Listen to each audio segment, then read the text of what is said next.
with Boston Power player Paul Dion, who's a CPA. And Paul, we're heading into the end of the year.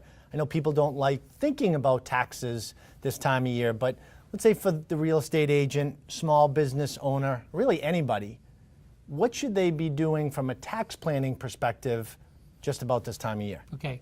In our practice, we're trying to see people year-round for tax planning because of some things we can do longer term for them.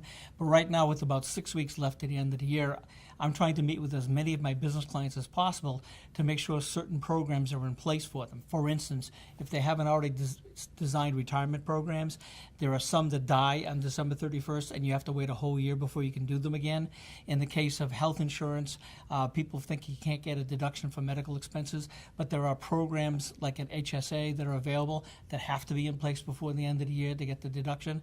And there's a myriad other things, like we talked in a previous model about mileage.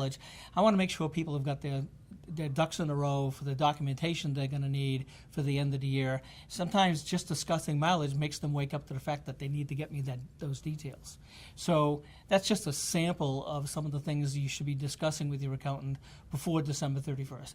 Even if you can't physically meet with them, make a phone call, arrange a Skype call, whatever it takes to make sure that you can get together with your accountant and make sure everything's ready to go for the end of the year.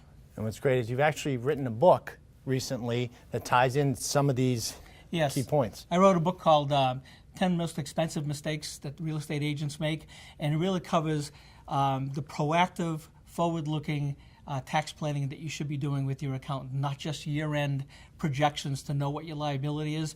My goal with this book is to tell people how they can permanently, effectively, year after year, save tons of money on their taxes. Absolutely. Awesome book. Thank you, Paul. And if you'd like to get a copy of his book or have any questions about your tax preparation come the end of this year, you can reach out to Paul directly by going to pauldioncpa.com. And you can always join us for more real estate tips right here on our page on boston.com.